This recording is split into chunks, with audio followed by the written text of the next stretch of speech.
Hey friends, this is Dolynny TV. Good afternoon to you. Welcome back home. Yeah, it was a long weekend up there in Edmonton for the Heritage Classic, and as you see here, a victorious Heritage Classic for the Edmonton Oilers, and obviously something that quiets that firestorm we were all going through with Connor McDavid out last week, right? 2 games, Minnesota blow the lead, lose terribly. New York never even show up to play. I mean, look disinterested throughout. And then you get into this Calgary game, and the Edmonton Oilers do two things that they needed to do: A, win, and B, of course, beat the Calgary Flames. Yes, it's one and the same, but it's two very different things. No matter who you would have faced at the Heritage Classic had it not been the Flames, in the situation the Oilers were in entering the game 1-5-1, they needed to win. That's all it comes down to at the end of the day. And now they've done that. They're 2-5-1 on the year, right? Kind of now dead even with Calgary in the standings, moving up a couple more points on San Jose, who goes winless in October. And you know what? Now we have something to build off of. That's the big part here for this Edmonton Oilers group, right? As I said, that group that we saw in the New York Rangers game as is was finished.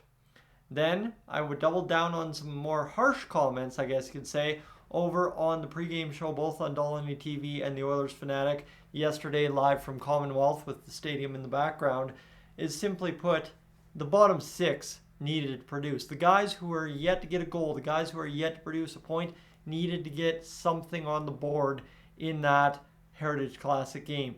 So when you're looking at every factor, everything in that game for the Edmonton Oilers, when it comes down to it against the Calgary Flames, you beat them. You beat them by 3 goals. You only give up 2 goals. You get 2 goals from defensemen, both their first of the season and one the first of his career. Oh, by the way, Evander Kane has probably one of his most memorable nights as an Edmonton Oiler running around, and I'm so glad they had him mic'd up for that one because he was running around doing exactly what Evander Kane is paid to do in an Edmonton Oilers uniform in NHL games, and it was a beautiful sight. Right from puck drop, Evander Kane was on it.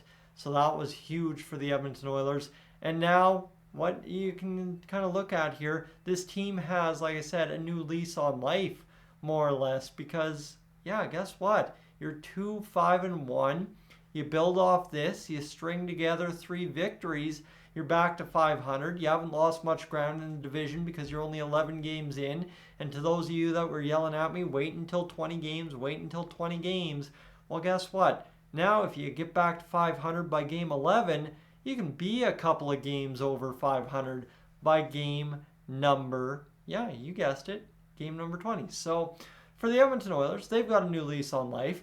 Of course, I come home and it's been a miserable weekend dealing with the beard. I will tell you, the squirrel suit that you saw on Thursday doesn't do so well in a house party setting when you got that chin strap right here and you got the goatee and a little extra long, you could say, for a little colder weather. Yeah, okay. So it didn't do so well Friday night. Then, of course, it's all irritated Saturday. Skin was breaking out a little bit over Saturday. That quelled down. And Sunday, strap on the fur hat, as you saw in the videos and on the social media over the course of the weekend. And guess what? Breaks all out again. It's itchy all morning. Finally left alone on the drive here. And guess what? Now I'm all clean shaven and I've got a new lease on life myself. So, for the Edmonton Oilers, right? Yes, that group was finished. And you get Connor McDavid back. Oh, we haven't talked about that yet. No, we haven't. Connor McDavid comes back, and obviously the nice part is he's in the lineup, but he was not the biggest reason the Oilers won, right? Stuart Skinner was fantastic. Evander Kane showed up. Zach Hyman had a big night. I think that whole combination of Kane, Nugent Hopkins, and Hyman had a huge night, actually, if you look at the stats. I think the defenseman scoring goals was massive, and it's just one of those victories where you can look back and say, you know what, Connor almost took a back seat, but we won anyway, and that is what I take away from the game in the Heritage Classic, other than just, oh my goodness, it was the Heritage Classic. But it was one of those nights where your stars didn't have to win you the game, and for the Edmonton Oilers, you go out there, you get the secondary guys, right, not named Draisaitl McDavid. They're showing up, they're putting up points, they're making the reason you win, and at the end of the day, You get a drubbing of the Flames, 3-goal victory in home territory on a special night, right? It's a special win anytime you beat Calgary. You do it for the first time outdoors in try number 1.